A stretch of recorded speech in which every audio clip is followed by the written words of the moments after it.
सूचना केवल हमारे विचार हैं, वित्तीय सलाह नहीं। निर्णय लेने से पहले खुद शोध करें।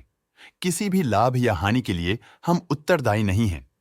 आज हम देख रहे हैं Polo Queen industrial and film के 2024-25 Q3 की standalone financial performance. Starting with the sales, पिछले क्वार्टर से सेल्स में -40.5% का डिक्रीज हुआ है, मगर कंपनी ने पिछले साल के मुकाबले मार्जिनल सेल्स डिक्लाइन रिपोर्ट किया, around 0%। Expenses -43% quarter on quarter decrease हो गए हैं, जो साल भर के 0% के राइज के साथ अलाइन करता है। एक्सपेंसेस में डिक्रीज अच्छा है, लेकिन सेल्स में डिक्रीज निराशा की बात है। ऑपरेटिंग प्रॉफिट, जो पिछले साल के कंपैरिजन में 0% अप हुआ है, quarter on quarter around 7% increase हुआ है। Operating profit margin OPM annual basis पे 0% से इंक्रीज हुआ है और पिछले क्वार्टर के कंपैरिजन में 3.5% से इंक्रीज हुआ है। इंटरेस्ट एक्सपेंसेस पिछले क्वार्टर से -12.5% डाउन हुआ, लेकिन ईयर ओवर ईयर इंक्रीज 0% हुआ है।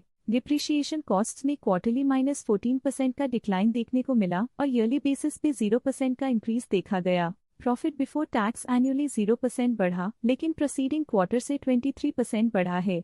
इस साल कंपनी ने 25.5% टैक्स पे किया और क्वार्टरली कंपनी ने 25.5% टैक्स पे किया है। नेट प्रॉफिट ने ईयर ऑन ईयर 0% का इंक्रीज दिखाया, लेकिन लास्ट क्वार्टर से 53% का इंक्रीज हुआ है। इस क्वार्टर में कंपनी का परफॉर्मेंस काफी अच्छा रहा। अर्निंग्स पर शेयर EPS में साल भर में 0% का इंक्रीज देखा गया। साथ ही क्वार्टरली में EPS की अप्रॉक्स दोगुना की बढ़ोतरी हुई, जो कंपनी की उम्दा परफॉर्मेंस को दिखाता है। इस क्वार्टर में कंपनी का EPS काफी अच्छा रहा।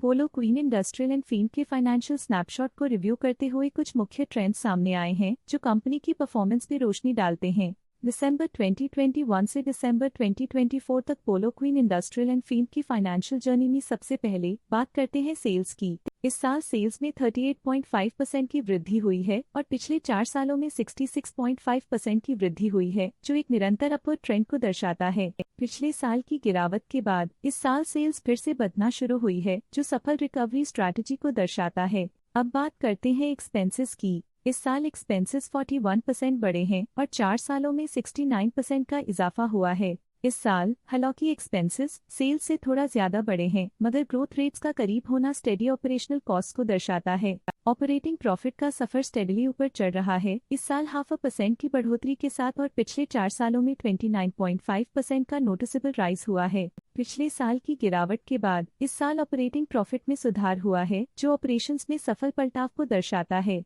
नेट प्रॉफिट का सफर ऊपर की ओर चल पड़ा है, इस साल 9.5% की चढ़ाई के साथ पिछले 4 सालों में 51.5% की शानदार वृद्धि हुई है। पिछले साल की सेटबैक के बाद नेट प्रॉफिट में सुधार हुआ है, जो मार्केट ऑपरेशंस में संभव रिकवरी और अडेप्टेबिलिटी को दर्शाता है। EPS के लिए रास्ता कठिन रहा है, इस साल EPS -17% डिक्रीज हुआ और पिछले 4 सालों में कुल मिलाकर -69% की गिरावट हुई है। पिछले 3 सालों से EPS में लगातार गिरावट कंपनी की लॉन्ग टर्म प्रॉफिटेबिलिटी के लिए चिंता का विषय है। चलिए अब बात करते हैं शेयर होल्डिंग पैटर्न की। पोलो क्वीन इंडस्ट्रियल एंड फिल्म की शेयर होल्डिंग रिपोर्ट्स कुछ इस प्रकार की हैं, जो दिसंबर 2024 के 31 तक चलता है। ये रिपोर्ट कंपनी के शेयर्स की डिटेल्ड जानकारी देता है, जिसमें promoters, promoter groups, foreign investors, public investors और सरकारी एंटिटीज शामिल हैं।